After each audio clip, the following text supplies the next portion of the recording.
good morning to all. Muy buenos días a todos. The financing mechanisms for long-term financial guarantees for conservation, for climate action, for renewable energies is absolutely vital. This is so because nature needs our conservation and protection work, our effective action forever. We can protect a national park today, but if we do not have the depth of resources, the guarantee of permanent financial support, medium and long term, we lose the work that we do short term. So, when we speak about conservation, climate action, effective environmental remediation, we have to speak about long-term guarantees. And long-term guarantees, as for everything, it needs long-term financial support. As we have all experienced in Latin America, support for nature, conservation, clean energy comes and goes.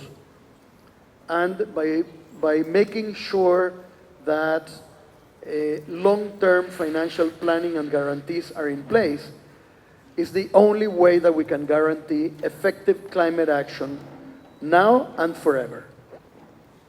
Thanks. And you highlighted the key aspect of the PFP, and that is durability in supporting Panama in achieving its conservation, climate, and community development targets. Can you speak, we've been working really closely with Mi Ambiente on the PFP, and I think for others in the room, this is a relatively new mechanism. Can you talk about what you think makes it really unique compared to other structures? And also, from the government of Panama, what needs to be in place to make this successful? Okay, what a simple question. I'll do my best. First of all, I want to reiterate and underline that we do not have all the answers. We're doing our best effort.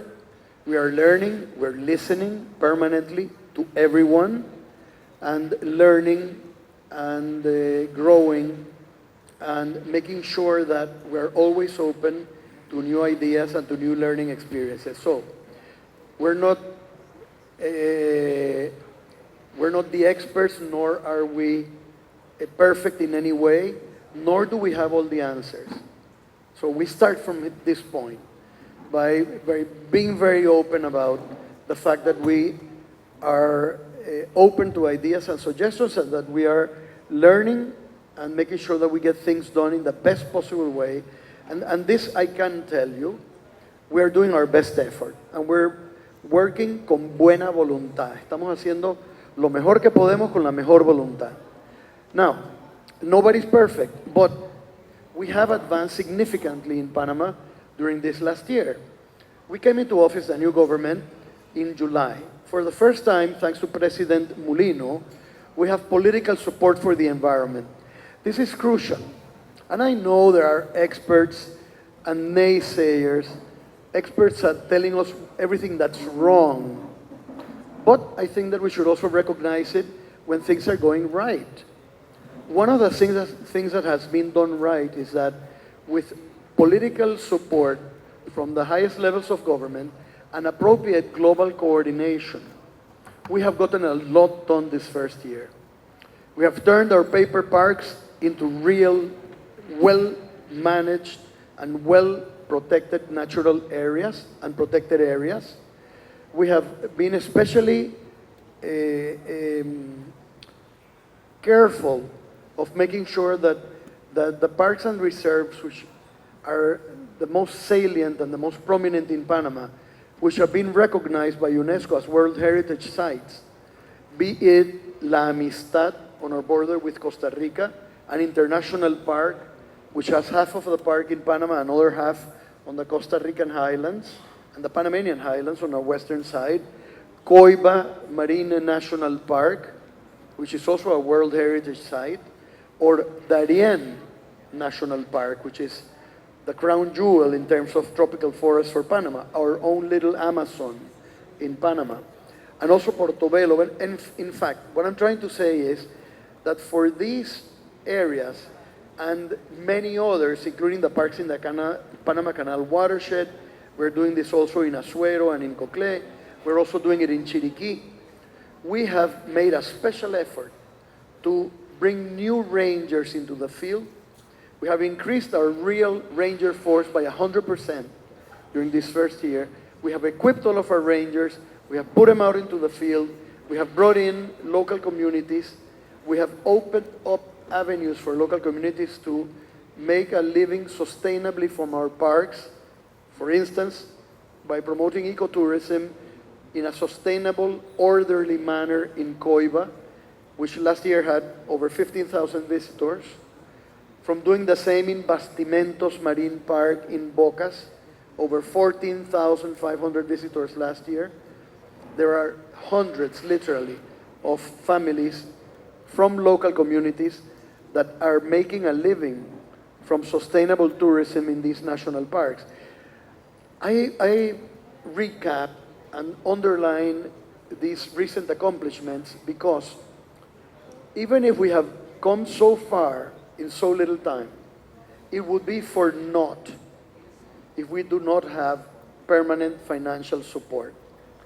Because what good would it do that we have been so, we have worked so hard and we have come so far in such little time if we were to lose it all because of the regular political changes which occur in our countries, or the changes of government that occur in every democratic country and occur in Panama also, or the changes, both political and also economic, that occur in our countries.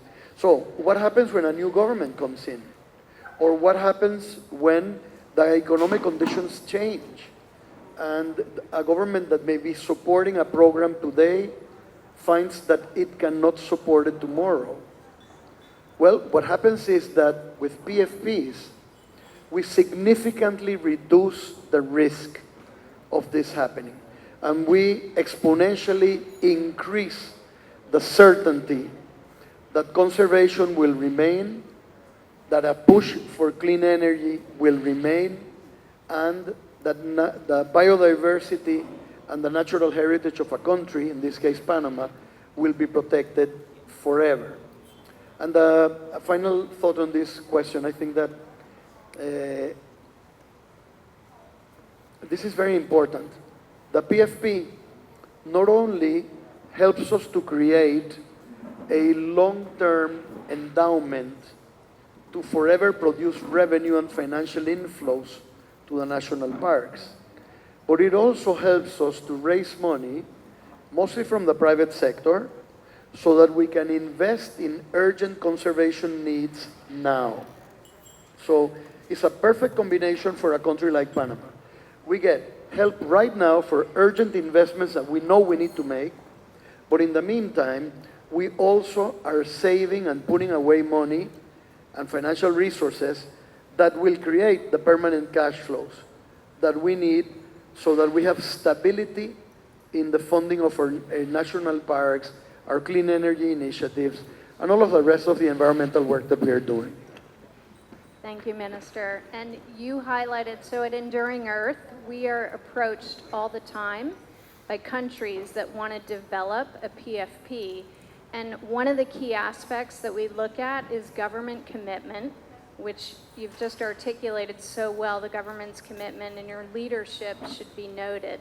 Also, the opportunity for durable finance and private sector investment. And of course, you know, we've had 3 days of conversations here.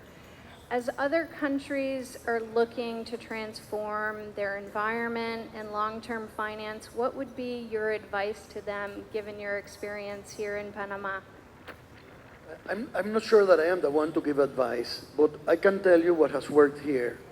And again, we don't have all the answers. We can tell you what is working here. You need political will. You need to make decisions. You need to decide. And you need to get your job done in your own country. I was giving opening remarks yesterday at the Climate Week the UN conference that is taking place in parallel with the Nature Summit yesterday. And this was the main point of my opening remarks, besides, of course, always urgency. We need to make sure that each country gets our own homework done internally. Because many times we go to these international conferences and we like to talk about the global agenda, what we need to do for climate change globally, or we give speeches or put out papers saying what the world needs to do is this. What I'm telling everyone is, guys, look at yourself in the mirror. Or gals, look at yourself in the mirror. It's great to offer free advice to others, but in the mirror, what have you done in your own country? We don't have to wait for COP30 to know that we have to protect all of the forests in Brazil, in Panama, in Ecuador, in Colombia. But guess what? Data that came out last week says that the rate of deforestation in Brazil has doubled in the past year. Colombia, also negative news. Peru, Ecuador. In fact, I think Venezuela too. We're getting bad news from tropical deforestation in our own countries. What we need to do, and the advice I would offer, in my humble opinion, again, if it's useful, I think that we need first to do the job in our own countries. Get it done. Protect your forests. Get rangers out there. Get the local community to benefit from national parks without destroying them. Take care of your oceans and your mangroves. And make sure that any money that comes your way gets put into not only immediate needs, but long-term financial trust funds that can guarantee conservation and climate action medium and long-term too. I think this is crucial, especially to those of you like us. We're giving ourselves the same advice.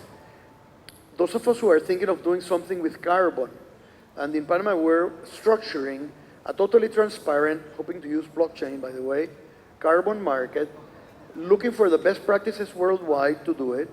And my proposal is that we put all of these resources, when they are available, in our fund, Panama Natural, a long-term trust fund where we have financial resources that then are used in annual inflows transparently with more than appropriate accounting and supervision to make sure that they forever protect the forests that produce the carbon credits in the first place. It's kind of common sense, basically, least common of the senses.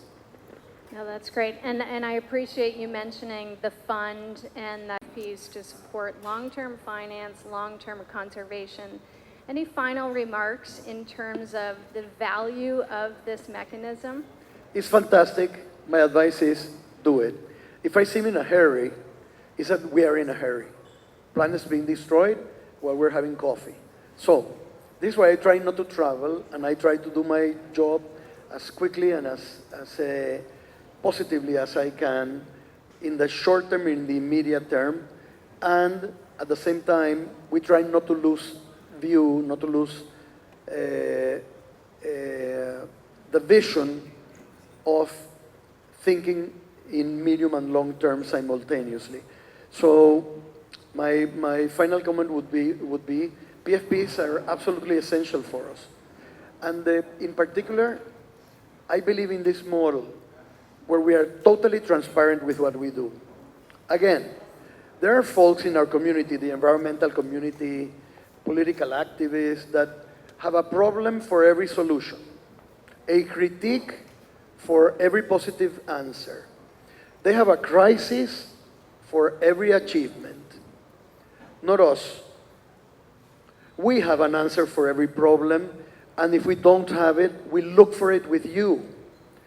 We try to look for a good solution to every challenge, and we try to be positive in our outlook. I think this is fundamental, as is getting the involvement of NGOs, the civil society, and the private sector. We need as ample a possible a constituency to make sure that we get good governance for the PFPs. I love the fact that we're incorporating the private sector, NGOs, in the PFPs, because this is a guarantee that no matter who is the Minister of the Environment, be it Panama or any other country, that we have solid institutional governance that will guarantee an appropriate use of funds and will also guarantee effective use of funds in terms of conservation output and climate action into the future, si Dios quiere, para siempre and forevermore. That's great. Thank you, Minister, and I appreciate your time this morning.